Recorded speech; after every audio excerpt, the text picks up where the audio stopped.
Bagaimana membenahi korupsi kalau kita tidak membenahi lembaga anti korupsinya? Ini bukan soal nama, Chris. Ini bukan soal Febri Adriansyah, tapi soal Kejaksaan Republik Indonesia. Kalau dalam bahasa politik sudah pasti namanya kompromi institusional. Ketika ada 3 institusi penegak hukum, kepolisian, kejaksaan, lalu KPK, pertanyaan mendasarnya adalah bagaimana jika mereka dipertemukan pada satu titik yang sama menangani perkara yang sama. Bagaimana jika institusi yang satu sedang menangani suatu perkara dalam penanganannya bersifat koruptif. Pertanyaan itu belum bisa dijawab oleh KUHAP. Nah, mekanisme ini harus dijalankan oleh satu lembaga tanda kutip yang membawahi ketiga itu. Nah, sementara kita tidak punya.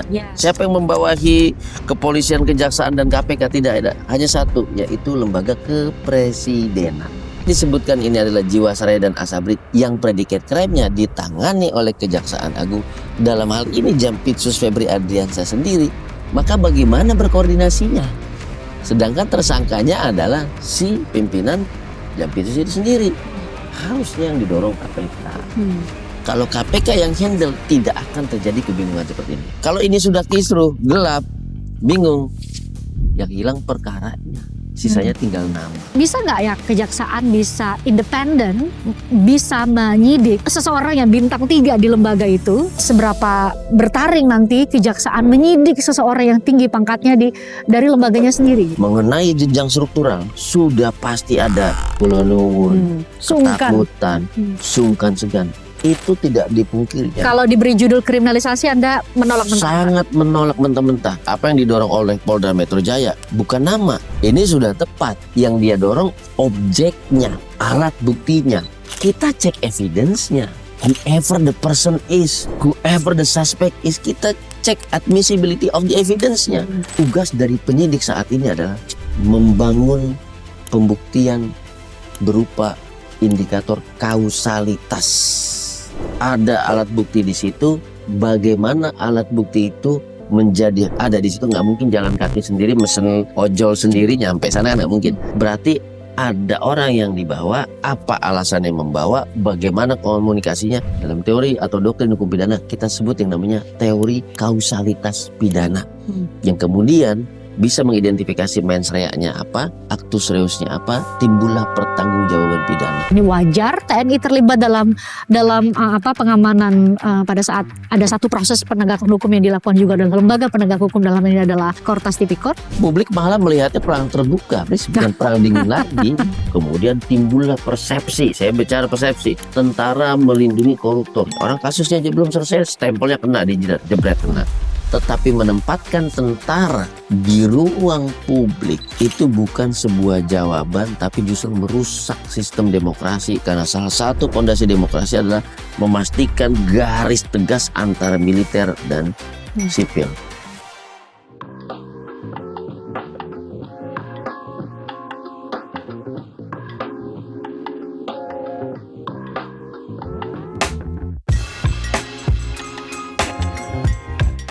Kasus hukum yang menjerat ex Jampitsus Febri Adriansyah tidak hanya sekadar menjadi kasus hukum, tapi perlu untuk kita telisik lebih jauh karena pada awalnya selidik dan sidik itu dilakukan oleh Polri, kemudian dipindahkan, bukan dialihkan karena dalam KUHAP saat ini tidak mengenal istilah demikian, dipindahkan ke Kejaksaan Agung. Kemudian kita juga sempat melihat bagaimana anggota TNI mengamankan pada saat proses lidik yang dilakukan oleh Polri. Nah, apakah ini saat ini hanya itu merupakan bentuk koordinasi dari ketiga lembaga atau menjadi kompromi politik di antara ketiga lembaga tersebut? Saya sudah bersama dengan Julius Ibrani. Bang Julius, makasih sudah hadir berkali-kali di podcast ini. Kali ini kita bahas 3 lembaga yang tampaknya menjadi pertanyaan publik, Bang Julius, karena kami sudah bahas dengan para pakar hukum. Mereka bilang bahwa ya nggak ada istilah itu dipindahkan ya dari proses lidik-sidik oleh Polri kemudian dipindahkan ke kejaksaan, karena adanya adalah pelimpahan seharusnya ketika P21 sudah lengkap. Tapi kan ini kemudian dibaca menjadi seolah-olah sebagai kompromi antara kejaksaan dan juga Polri. Menurut bacaan Anda, apa yang sebenarnya terjadi? Ini sebuah kompromi antara kedua lembaga coklat tua dan coklat muda? Yes, kalau dalam bahasa politik sudah pasti namanya kompromi institusional gitu. Tapi kita mesti coba kita identifikasi dulu problem regulasi dan juga problem dalam praktiknya, Fris.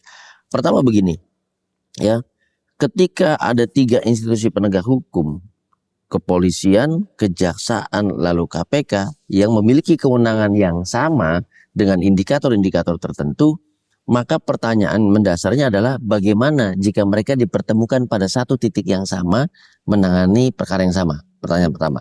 Pertanyaan kedua, bagaimana jika institusi yang satu, misalnya kepolisian atau kejaksaan, sedang menangani suatu perkara, dalam penanganannya bersifat koruptif.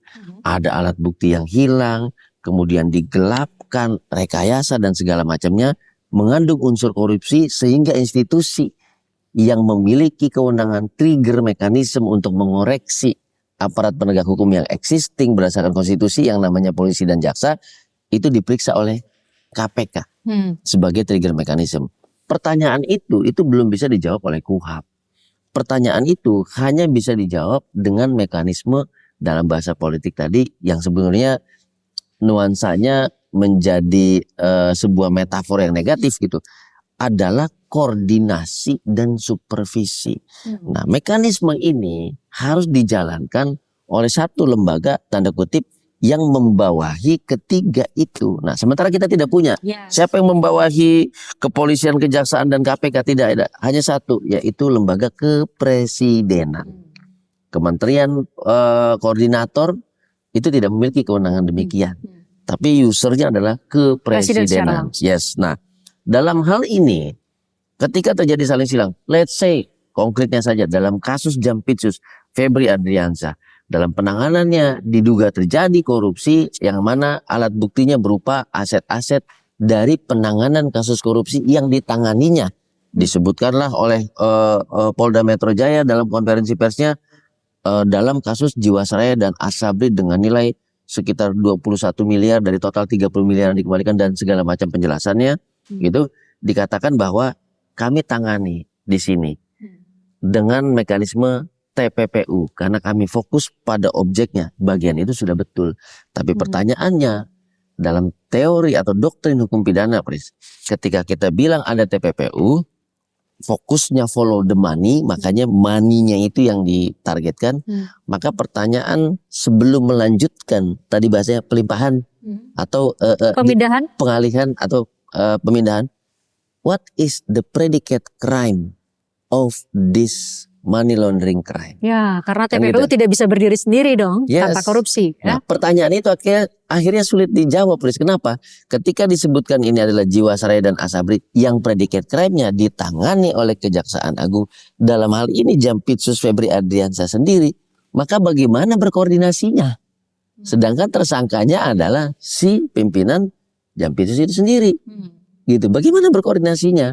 Maka penengahnya siapa? Nah, ini pertanyaan tadi pertama yang harus dijawab Pak Presiden. Ketika pertanyaan kedua, satu titik ditangani kejaksaan, dia di tengah jalan ditemukan, siapa? Harusnya yang didorong KPK. Gitu. Idealnya menurut Anda KPK harusnya, yang mengambil alih. idealnya undang-undangnya mengatakan KPK selaku trigger mekanisme yang menangani. Makanya ketika peralihan itu dilakukan kepolisian kepada Kejaksaan Agung, terjadi kebingungan. Karena mekanismenya bukan di situ. Kalau KPK yang handle, tidak akan terjadi kebingungan seperti ini. Itu yang pertama. Yang kedua, catatan paling pentingnya adalah kemudian masyarakat, publik, saya berharap dan saya percaya penyidik-penyidik Polda Metro dan Kortas kemudian tidak ribut soal nama. Kita belajar dari kekisruhan-kekisruhan yang pernah terjadi di KPK akibat ribut soal nama, tapi ternyata barangnya, perkaranya sederhana. Atau mungkin disederhanakan. Itu saja. Ini perkara yang sistemik. Kegagalan implementasi KUHAP, kegagalan kontrol terhadap aparat penegak hukum dengan kewenangan yang absolute power, corrupt absolutely, adalah pengawasan. Kepolisian dengan mekanisme pengawasannya, kejaksaan dengan mekanisme pengawasannya. hakim Mahkamah Agung, pengadilan dengan mekanisme pengawasan. Ini satu konsep yang sampai detik ini kita gagal. Dengan demikian, ketika mereka bingung dalam berkoordinasi, bingung dalam melimpahkan, lalu sampai terbit sprindik yang mana, tersangkanya siapa, mekanisme pengawasan kita nggak bisa ngapa-ngapain. Tidak ada mekanisme koreksi di situ, tidak ada mekanisme pembinaan di situ, tidak ada mekanisme pengawasan dan pemberian sanksi apabila terjadi kesalahan dalam hal administrasi penyidikan, baik di Kepolisian Metro Jaya atau administrasi penyidikan di Kejaksaan Agung. Kalau ini sudah kisruh, gelap, bingung, yang hilang perkaranya, sisanya tinggal nama. Karena itu menjadi kekhawatiran karena bagi mereka yang awam hukum pasti juga mengikuti beritanya karena setelah dipindahkan ya, bukan dilimpahkan, dipindahkan ke kejaksaan kan sempat ada tarik perubahan dalam waktu yang sangat singkat soal status Pak Febri Adriansyah sendiri gitu ya. Nanti jadi sebutnya saksi. Bagian itu memang saya harus katakan ini Mas Anang Supriyatna ya, Kapus Penkum. Saya pikir beliau salah kaprah dalam memaknai pertanyaan wartawan dan menjawabnya salah gitu. Dan kalau nggak salah itu sudah dikoreksi oleh beliau ya. Betul, betul. Nah, karena memang saya bilang situasi ini belum pernah terjadi karena bukan KPK yang handle. TPPU diumumkan predikat crime-nya, TPPU-nya di Polda, predikat crime-nya di Jampitsus. Maka ketika mekanisme administrasi penyidikan TPPU ini diserahkan kepada Jampitsus, alasnya apa pertanyaannya? Maka Jampitsus punya kewajiban mencari predikat crime-nya. Yang Polda bilang predikat crime-nya ada di elu juga. Namanya Jiwasraya dan Asabri. Yang dulu gue temukan sekarang karena prosesnya terjadi sekarang. Maka menurut Anda wajar kalau kejaksaan mengeluarkan sprindik lagi? Sepatutnya demikian untuk alas predikat crime-nya. Supaya apa? Supaya penyidikan Polda Metro Jaya ini tidak menggantung. Karena tidak ada predikat crime-nya. Prinsip money laundering TPPU harus ada predikat crime-nya. Jadi asal usul sumber uang, emas dan segala macam harus ada. Makanya mekanismenya harusnya koordinasi supervisi di antara kedua lembaga ini harus makin akrab, harus makin fokus.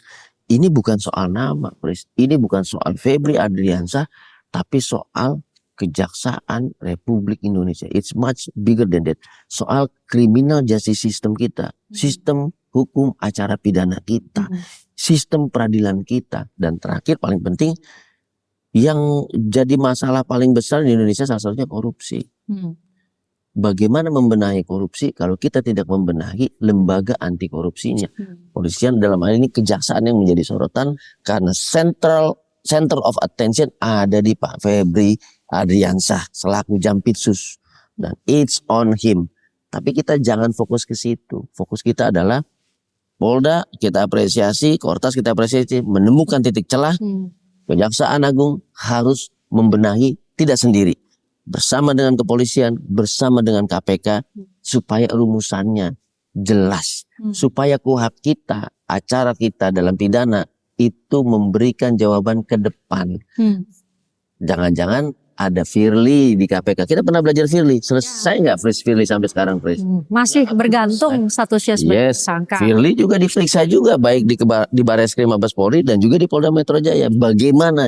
Ini pertanyaan yang tidak pernah selesai. So it is much bigger than any names yang diperiksa. Ini sistem kita yang memang harus dibenahi oleh Pak Presiden. Itu kalau melihat dari kacamata hukum pidana, tetapi yang terjadi kemarin Bang Julius adalah orang kan jadi tidak tahu bahwa nggak ada lembaga yang lebih tinggi dibanding dengan 3 lembaga penegak hukum ini, Polri, Kejaksaan dan KPK, sehingga Presiden sebagai pemegang kekuasaan cabang eksekutif di mana Polri dan juga Kejaksaan ada di bawah dia gitu ya, karena KPK adalah auxiliary body gitu yang ad hoc, yang independen gitu ya. Itu kan nggak paham, yang melihat bahwa ini adalah kesepakatan bersama antara para petinggi 3 lembaga, termasuk di sana ada restu Presiden. Rumor politiknya seperti itu, saya harus kasih disclaimer. Ini sehingga kemudian disepakati ya kita kembalikan kepada kejaksaan. Kemudian melahirkan, kalau kita buka di semua lembaga, di semua komentar-komentar melahirkan, bisa nggak ya kejaksaan bisa independen, bisa menyidik seseorang yang bintang 3 di lembaga itu yang memang adalah karena dia jaksa agung muda tindak pidana khusus, ya itu semua adalah bawahan dia yang akan menyidik kasusnya. Muncul pertanyaan, seberapa bertaring nanti kejaksaan menyidik seseorang yang tinggi pangkatnya dari lembaganya sendiri. Exactly, itu pertanyaan yang begitu fundamental, Pris. Makanya sebelum ke sana saya mau bilang begini, ya. Presiden tegas, tangkap koruptor, tangkap maling. Satu. Yang kedua, do the recovery. If we lost the assets, if we lost the money, recovery aset dan uang itu segera. Jadi tidak ada satu penangkapan pun yang kemudian bilang tanpa restu presiden gitu ya, sambil main-main cincin ya. Saya pastikan itu tidak ada. Karena kalau itu ada, maka seluruh yang ditangkap oleh KPK dikatakan tidak ada restu presiden. Ingat, KPK baru saja menangkap, mentersangkakan dan menahan yang namanya Silmi Karim. Silmi Karim itu posisinya wakil menteri. Apa iya tanpa restu presiden? Apa iya semuanya mesti direstui presiden? Tidak ada mekanisme restu presiden dalam penegakan hukum. Tapi prinsip penegakan hukum, politik penegakan hukum, presiden jelas tangkap maling, tangkap koruptor, do the recovery for the loss of assets or money. Itu clear. Jadi kita harus pada prinsip semua direstui presiden. Tapi yang pertanyaan Free selanjutnya yang paling penting adalah if we focus to the names, akan terjadi esprit de corps itu. Jaksa memeriksa jaksa, hakim memeriksa hakim, polisi memeriksa polisi. Sudah pasti, Pris, sudah pasti. Sama-sama seragamnya. Itu yang pertama. Yang kedua, mengenai jenjang struktural sudah pasti ada kula nuwun, ketakutan, sungkan segan. Itu tidak dipungkiri. Psikologis manusia sudah begitu basicnya. Artinya apa? Makanya saya bilang kita harus ubah skemanya. Dan saya pikir Pak Jaksa Agung ini sudah mengambil langkah yang menarik menurut saya. Ini baru menarik nih karena kita belum lihat kerjanya. Dia membentuk tim 9 yang diambil dari berbagai macam titik. Dan satu benang merah dari 9 nama itu, mulai dari Pak Agus Sahat, Katarina Girsang. Katarina Girsang, saya bekerja dengan Katarina Girsang di KPK ketika beliau di Biro Hukum KPK. Lalu ada nama Z Tadung Alo, JPU KPK. Benang merah dari 9 nama itu adalah berlatar belakang Pitsus yang pertama, yang kedua berpengalaman di KPK. Ini kan seharusnya Pak Presiden yang menggunakan mekanisme ini sebagai tunjuk KPK, koordinasi supervisi dari aparat penegak hukum yang sedang saling periksa. Nah, kalau sudah independen seperti ini, kalau sudah pemain tengah seperti ini, sebaiknya memang KPK dari awal, maka tidak ada lagi tuh yang namanya tendeng aling-aling dan segala macam, yang namanya kula nuwun, yang namanya esprit de corps tidak ada karena seragam sudah berganti, pimpinan sudah berbeda dan segala macamnya. Nah, itu yang harusnya dikejar. Tapi yang perlu dipastikan dari antara semua ini kan jawabannya apa? Kan gitu, Pris ya. Oke, jawabannya apa? Satu kata kunci, akuntabilitas itu dapat terjamin ketika pemeriksaan dilakukan secara terbuka dan melibatkan mekanisme pengawasan. Saya pikir PLT Jampitsus yang namanya Pak Rudi Margono memiliki basic teori dan akademik yang mumpuni, itu bisa menjadi tokoh penting di dalam jabatannya selaku Jamwas Jaksa Agung Muda Pengawasan untuk memastikan kerja tim 9 yang berkoordinasi dengan Gedung Bundar Jampitsus itu bisa berjalan secara akuntabel. Tapi mekanisme transparansi itu menjadi penting. Apa yang sudah dilakukan, apa perkembangan, jangan sampai salah lagi dalam menjelaskan, menjawab pertanyaan publik. Kami tahu betul, saya tahu betul nuansa kebatinan yang begitu luar biasa, sama seperti dulu cicak dan buaya, sama seperti Sarof Rikar dan segala macamnya. Kita paham betul situasi kebatinan dan psikologis itu, tapi harus tetap tegak lurus bahwa ini NKRI, merah putih, pemberantasan korupsi, tetap dengan kepala tenang, tetap dengan kepala yang dingin. Semua ini tujuannya untuk membenahi lembaga, membenahi institusi. Tujuannya untuk apa? Memastikan masyarakat tetap percaya kepada negara dan kepada presiden. Jadi nggak perlu ngirim-ngirim babinsa untuk ngecek pajak, Fris. Nggak perlu nakut-nakutin warga udah bayar pajak atau belum. Lu nggak perlu, karena negara udah percaya masalah ini beres, masalah itu beres. Situasi 3 lembaga ini beres. Dan ini momen paling penting. Jadi oke lah ada analisis, wah ingin mengganti Kapolri, ingin mengganti Jaksa Agung, dimainkan politik seperti ini momentumnya. Saya pikir itu bukan momentum yang pas untuk gonta-ganti kepala, tetapi untuk perbaikan sistem. Ketika sistem sudah diperbaiki, Pres, ketika regulasi SOP itu sudah fix, tidak bisa diutak-atik lagi, kepalanya siapapun tidak menjadi penting. Bisa kasih aja lah tuh Salim Doer jadi kepala institusi, itu nggak penting karena terkunci oleh sistem.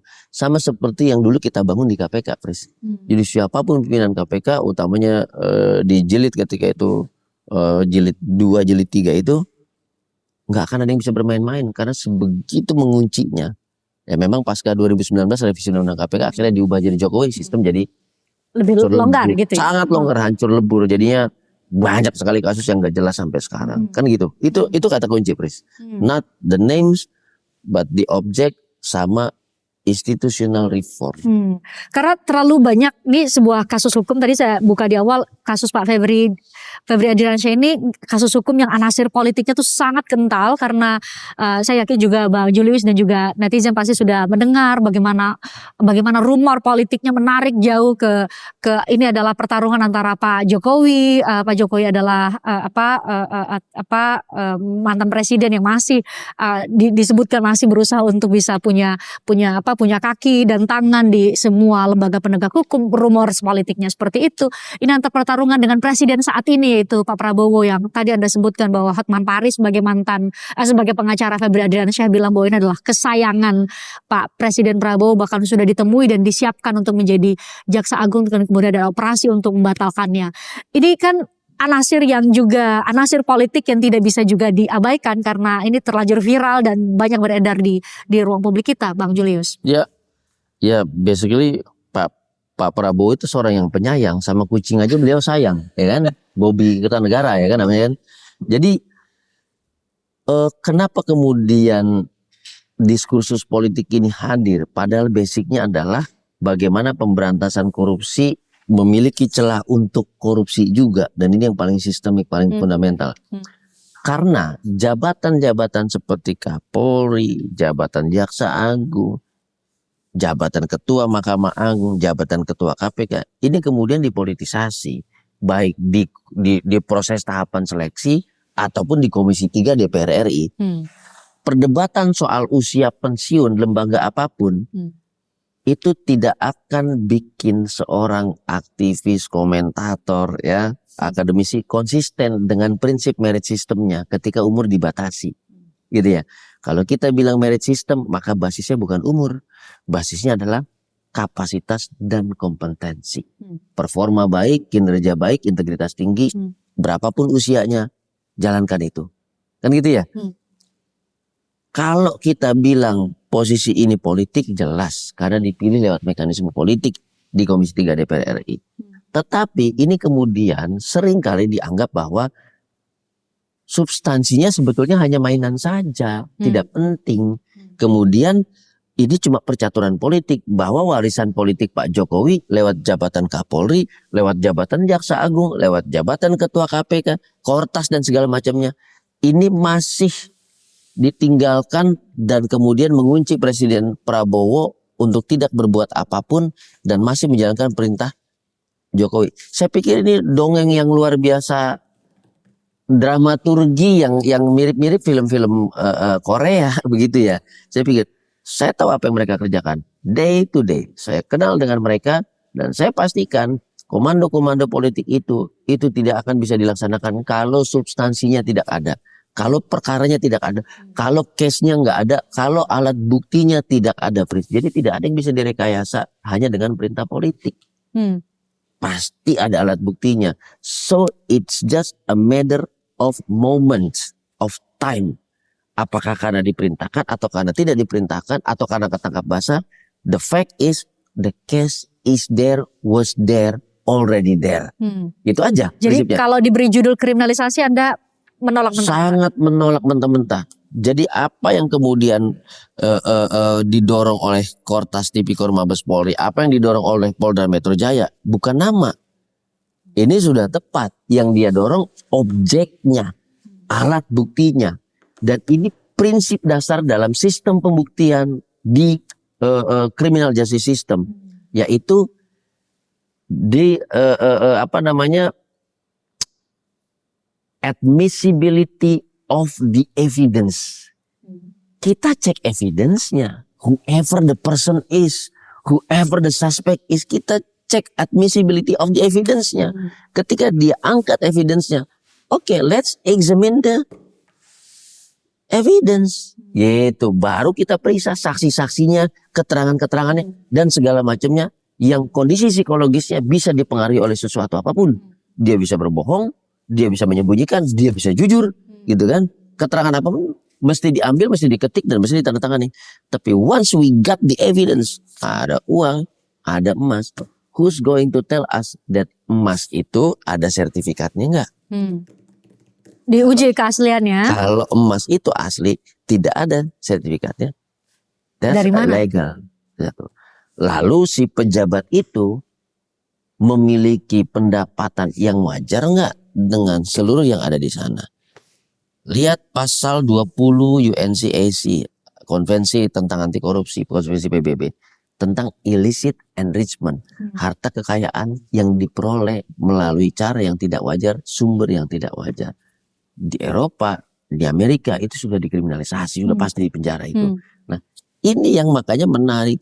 Now let's do that for another case. Jadi there will be no engineering case, gak akan ribut soal Nadiem, gak akan ribut soal Ibu Ira Puspadewi, gak akan ribut soal siapa lagi, IBAM dan segala macam. If we go through the evidence, if we start all the proceeding with the evidence. Jadi kita basisnya alat bukti, fresh, gitu. Kita ributin alat buktinya, dan ini sudah tepat. Itu yang pertama. Yang kedua adalah yang tidak bisa kita hindari, ya, perdebatan soal politik, kompromi soal politik, melandaikan tensi tinggi dari kepolisian, kejaksaan itu cuma bisa dengan apa? Fokus pada perkaranya. Kalau fokus pada nama, ribut kita, fresh. Ini bintang 3, yang meriksa bintang berapa, yang ini bintang berapa, ribut nggak selesai. Tapi ketika kita periksa alat bukti, maka secara objektif, the person was not there. Nah, itulah kenapa sudah tepat ketika minggu lalu kalau tidak salah ya, beberapa hari tim dari Kejaksaan Agung Pitsus datang ke Polda Metro Jaya, yang diperiksa bukan manusianya, alat buktinya. That was correct. Makanya ini sistem yang harus kita bangun ke depan, Pres. Jadi seseorang tidak bisa dicari-cari kesalahannya tanpa alat buktinya. Tapi penegak hukum fokus nyari alat buktinya dulu, baru dicari personnya. Nah, ini kan Presiden yang 9. Dengan begitu perdebatan Pak Jokowi Oslo nih 07 masih ke kanan ke kiri, masih goyang-goyang Pak Presiden segala macam.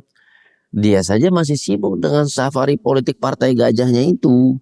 Mau kemana, mau bagaimana dengan Gibrannya segala macam. Ini bukan membela Pak Jokowi, terlalu jauh, itu juga satu. Dan seolah-olah kita juga mau mengatakan bahwa Pak Prabowo itu tidak memiliki independensi loh. Dengan mengatakan Pak Jokowi still there. He still control everything. Dia tetap menguasai. Maka dengan demikian kita sedang merendahkan Pak Prabowo loh itu. Sebagai presiden saat ini. Yes, kita sedang mengatakan Pak Prabowo itu hanya proksi dari Pak Presiden Jokowi yang mengendalikan semuanya ini, karena masih mewariskan Kapolri, Jaksa Agung, Ketua Mahkamah Agung, Ketua KPK and so on. Sehingga Pak Prabowo ini do nothing and cannot do nothing. Kan berbahaya sekali kita mendelegitimasi seorang kepala negara dan kepala pemerintahan. In fact, lihat sekarang dipanggil, Syafri Samsudin dipanggil, Pak Febri dipanggil, Kapolri dipanggil, Jaksa Agung dipanggil di situ, ditanya semua, diperiksa ini apa solusinya, mesti bagaimana mekanisme, dibentuk tim 9. That's how he drives it. Artinya dia pegang kendali dong. Kalau dia tidak pegang kendali, nggak akan terjadi seperti ini, dan keributan pasti ribut terus. Itu yang diciptakan gitu ya.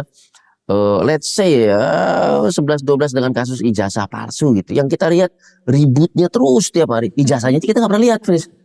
Yang diributin apa kita nggak pernah lihat. Nah, jangan sampai seperti itu. Objeknya dulu taruh di meja, let's bring to the table the object, the evidence it, and then discuss it. Bukan keributannya dulu begitu kita lihat mejanya kosong, nggak ada apa-apanya nih. Gitu. Artinya apa? Kita meributkan sesuatu yang sifatnya politis. Penegakan hukum kita menjadi politis. Penegakan hukum kita berujung pada kompromi politik. Nah, saya makanya ajak teman-teman yang saya kenal, jangan terpancing dengan keributan itu. Jangan terpancing dengan Jokowi, Prabowo lemah, jangan. Tapi fokus, ada apa di situ? Barang siapa, periksa apakah itu tersangka DR, apakah itu tersangka FH, apakah itu tersangka FA. Fokus pada objeknya, itu dulu. Ingat, Pak Presiden bilang prinsipnya adalah yang kedua tadi, recovery the assets, recovery the money yang lost tadi, gitu, Pres. Nah, Bang Julius, tadi Anda sebutkan mengenai evidence gitu ya. Jadi kan hari-hari ini kemudian muncul pembelaan-pembelaan karena Pak Febri sudah punya pengacara dan juga pihak-pihak lain yang disebutkan ikut terlibat juga akhirnya bicara ke media dan mereka mengatakan bahwa ini harta yang tidak wajar yang ditemukan itu adalah berasal dari hibah, titipan donasi dan lain-lain. Jadi mulai dijelaskan asal muasal dari harta-harta yang jumlahnya sangat fantastis yang ditemukan oleh Kortas Tipikor duluan ya, mereka yang duluan menyidik gitu ya. Anda melihat ini ya, ini klasik bagaimanapun adalah tugas dari pembelaan atau kita perlu untuk melihat atau memberikan fokus yang lebih lagi karena ini bicara mengenai yang Anda sebutkan tadi dan Anda garis bawahi terus menerus yaitu soal evidence. Ya, ini yang berbahaya, Pres, di era zaman sekarang ini ya. Sosial media canggih. Seorang memanfaatkan itu, pemberitaan enggak semua pemberitaan kayak materi diskusinya Fris begini, entah cerita apa, dongeng dramaturgi Korea apalah, banyak yang menyesatkan publik. Saya sering bilang begini, jangan ikutin itu diskusi-diskusi influencer yang hobinya yeping baca dokumen, enggak lah. Jangan diikutin itu berita-berita bombastis yang clickbait, kita menjadi bodoh dan tersesat. Saya bilang begini, pembelaan itu hak advokat. Sekaligus kewajibannya untuk memastikan kepentingan kliennya. Tetapi ada etika dalam melakukan pembelaan agar tidak satu menciptakan kebohongan kepada publik dan membodohi rakyat. Itu etika dan moral seorang advokat dalam sumpah advokat, janji advokat. Itu yang pertama. Yang kedua, makanya saya bilang kalau dia bilang tadi ini punya siapa segala macam. Tugas dari penyidik saat ini adalah membangun pembuktian berupa indikator kausalitas, ya. Ada alat bukti di situ, udah jelas, fix. Lalu bagaimana alat bukti itu menjadi ada di situ? Nggak mungkin jalan kaki sendiri, mesen ojol sendiri nyampe sana, nggak mungkin. Berarti ada orang yang dibawa, apa alasannya membawa, bagaimana komunikasinya. Dalam teori atau doktrin hukum pidana kita sebut yang namanya teori kausalitas pidana, yang kemudian bisa mengidentifikasi mens rea-nya apa, actus reusnya apa, timbullah pertanggungjawaban pidana. Nah, ini yang saya bilang, segeralah sampaikan kepada publik indikator kausalitas itu sebelum yeping dari influencer, buzzer, kemudian pembelanya segala macam yang kemarin bilang Pak Prabowo saya tepuk tangan karena telah bertindak tegas tentang kasus Febri Ardiansyah, tapi besoknya Pak Prabowo kecewa karena anak kesayangannya ditangkap. Kita tidak tersesat oleh komentar-komentar atau pembelaan-pembelaan seperti itu. Saya masih menunggu dan saya support penuh Polda Metro Jaya, Kortas Tipikor, koordinasi dengan Pitsus untuk menjelaskan kausalitas dari alat bukti yang ditemukan supaya terang benderang di depan dan tidak keburu digocek oleh yeping-yeping ini. Dan ini adalah pondasi untuk maju ke persidangan. If they cannot provide the causality of the evidence to the actions, ya, tidak bisa menciptakan, menemukan kausalitas antara alat bukti dengan perbuatan, maka percayalah, Fris, ini tidak layak untuk disidangkan. Kita tidak bisa melakukan pembuktian terhadap perbuatan ini, Fris. Nah, makanya segerakan, sampaikan, jelaskan. Kalau buat saya ya sudah jelas. Tinggal bagaimana memperjelas ini tapi dengan mekanisme hukum acara yang tepat. Lewat keterangan BAP yang diperiksa secara independen dan layak. Lewat pembuktian komunikasi. Lewat pembuktian following the money, dari mana dia berasal, mengalir dan segala macamnya. Ingat tujuannya, Pres. Kita sedang mempertaruhkan bukan nama Febri Ardiansyah yang kita pertaruhkan. Jaksa punya banyak kader yang berprestasi. Sampai ke level kejari-kejari di ujung bumi. Saya pastikan itu, Pres. Saya pasti gitu. Kepolisian juga sama, punya kader-kader yang tegak, termasuk di Kortas Tipikor itu ditindak namanya Robertus Yohanes Dedio, alumni KPK, tegak lurus. Ini banyak. We have lots of names. Pikiran kita sekarang bukan satu nama, tapi lembaga dan kader-kadernya yang luar biasa yang mesti kita jaga ke depan untuk tidak terjebak dan mengulangi hal yang sama, Pres. Itu tabungan kita sekaligus kewajiban kita untuk generasi selanjutnya. Nama mereka dipertaruhkan. Nama mereka semua yang saat ini dipertaruhkan. Bang Julius, ada selain warna coklat tua, ada coklat muda, ada warna hijau yang terlibat karena terlihat pada saat Kortas Tipikor ya ke sejumlah tempat yang diduga adalah milik dari Pak Febri Ardiansyah kemudian dijaga. Seolah-olah di satu sisi ini institusi hijau dalam hal ini TNI itu mengambil pihak atau berpihak kepada salah satu, yaitu adalah kejaksaan. Ini apakah memang secara hukum, karena katanya memang ada MOU antara TNI dan kejaksaan sehingga terjadi semacam perang dingin antara, kita kalau nonton perang dingin antara ini kayaknya TNI lagi belain kejaksaan deh. Atau apa yang terjadi menurut Anda? Ini wajar TNI terlibat dalam pengamanan pada saat ada satu proses penegakan hukum yang dilakukan juga oleh lembaga penegak hukum, dalam ini adalah Kortas Tipikor? Ya, kalau publik malah melihatnya perang terbuka, bukan perang dingin lagi, perang terbuka. Bagaimana dalam suasana gelap gitu, sudah gelap itu, kemudian sekelompok tentara datang ke Polda Metro Jaya untuk menjemput saksi yang ditahan di Polda Metro Jaya, itu sudah perang terbuka. That is not good for our democracy. This is the failed situation dalam penegakan hukum. Dari awal saya katakan tidak ada dasar hukum di negara ini berdasarkan undang-undang tentang pembentukan peraturan perundang-undangan yang kita sebut dengan MOU. There's no such thing as MOU, Chris. Itu bukan dasar hukum. Di negara manapun itu bukan dasar hukum. Di Indonesia itu bukan dasar hukum. Konstitusi kita tidak pernah menyebut ada yang namanya MOU. No, titik, satu. Yang kedua adalah, let's say, peran dari TNI, tupoksi TNI berdasarkan pasal 30 Undang-Undang Dasar, berdasarkan Undang-Undang TNI, termasuk yang direvisi kemarin 3 tahun 2025. Satu, tetap pada konteks operasi militer perang dan operasi militer selain perang. Bukan penjagaan pejabat, bukan penjagaan rumah dan atau bangunan. That's so wrong. Setiap institusi bahkan punya kewenangan untuk melatih tim pengamanan sendiri yang kita sebut PAMDAL. PAMDAL tersertifikasi bisa, PAMDAL kemudian dipersenjatai dalam situasi tertentu dan pertimbangan tertentu bisa. Misalnya senjata apa, baton itu, kemudian alat huru hara dan segala macam bisa gitu.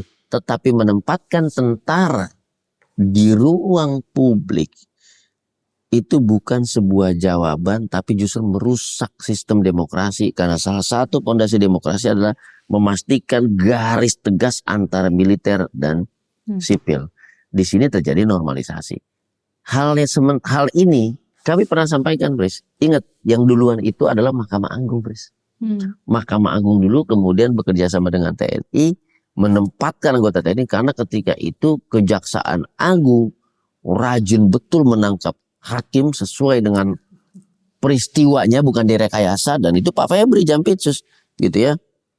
Dan kemudian solusi dari Ketua Mahkamah Agung saat itu adalah dijaga oleh tentara militer. Tahu apa yang terjadi, Pris? Tahu nggak apa yang terjadi? Tentara menjadi kurir uang hasil korupsi Hakim Agung Ghazal Basaleh. Masuk ke dalam putusan, membawa uang cash untuk diantar ke sana kamari senilai 200 juta rupiah. That's how it is. Makanya saya katakan, sekali dia dibawa dengan cara dan tujuan yang melanggar aturan, what is the logic? What is the consequences? They will do wrongdoings. Dia akan melanggar. Orang dia ada di situ secara melanggar. Dia ada di situ untuk tujuan yang melanggar. Makanya kami kecam keras. Kalau kasus yang ditangani oleh Kortas dan Polda Metro Jaya terhadap Pak Febri Adriansyah tidak berbasis bukti, penuh dengan rekayasa, siapa yang akan jaga Pak Febri dan rumahnya, Fris? Rakyat. 1.000 rakyat, 1.000.000 rakyat akan menjaga Pak Febri Adriansyah. But the evidence was there. Let's examine it. Kita periksa. Let's find the causality. Kita cek kausalitasnya. Saya mengatakan ini karena kami berpengalaman, Fris. Ketika KPK, cicak versus buaya, diserang segala macam, semut merah kita sebutnya. Siapa yang menjaga KPK? Siapa yang pasang barikade di perimeter gedung KPK ketika Koalisi itu yang belum masyarakat sipil. Koalisi masyarakat sipil. Hal yang sama saya sampaikan kepada Ketua Mahkamah Agung ketika itu. Pak Ketua Mahkamah Agung, apabila terjadi kriminalisasi oleh hakim, saya masih Ketua PBHI gitu waktu itu, Pres. Apabila terjadi kriminalisasi, apabila terjadi serangan-serangan rekayasa kasus terhadap hakim agung, hakim-hakim, saya pastikan yang jaga kantor pengadilan, jaga kantor Mahkamah Agung adalah staf PBHI. Kita ngandang 24 jam di sini. Jangan khawatir. Jadi yang mereka serang duluan dan terluka duluan adalah kami. Waktu itu saya Ketua PBHI. Saya sampaikan demikian. Jadi nggak usah khawatir. Nah, penempatan ini tentara di ruang sipil dengan tugas pengamanan ini kemudian membawa dampak yang sangat buruk dan mendasar. Satu, kemudian timbullah persepsi. Saya bicara persepsi. Tentara melindungi koruptor, selesai. Orang kasusnya aja belum selesai, stempelnya kena, dijidat, jebret kena. Belum lagi kita berangkat dari kasus Ghazal Basaleh, ada tentara yang kena kedapatan di dalam kasus itu bawa uang 200 juta. Gitu. Itu yang pertama. Yang kedua adalah tentara kemudian tanda kutip menjadi alat penguasa untuk melakukan hal-hal di luar tupoksinya operasi militer perang atau operasi militer selain perang sebagaimana mandat di dalam revisi Undang-Undang TNI nomor 3 tahun 2025. Jadi alat, dia hanya jadi alat. Yang ketiga, kemudian dikatakan bahwa tentara ini merusak sistem penegakan hukum. Fris, kita belum selesai dengan PR besar. Setiap ada jenderal tentara yang ditangkap KPK, dilepaskan, dibebaskan, kasusnya nggak jelas. Gitu loh. Banyak kasusnya, helikopter, Sukhoi, apapun, Basarnas kemarin dan segala macamnya.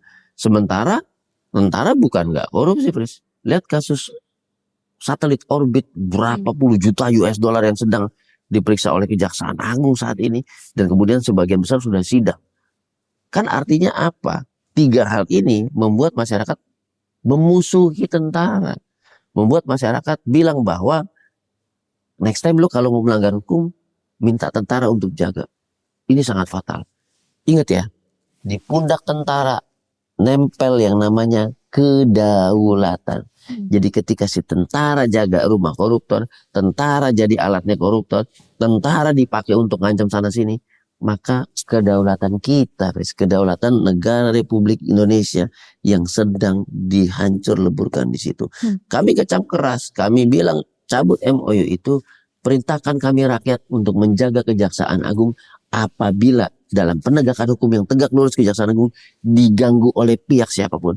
Apabila kepolisian dalam hal penegakan hukumnya diganggu oleh siapapun. Apabila pengadilan, hakim agung, mahkamah agung diganggu dalam kerja-kerja penegakan hukum yang lurus demi merah putih. Kita pasang badan.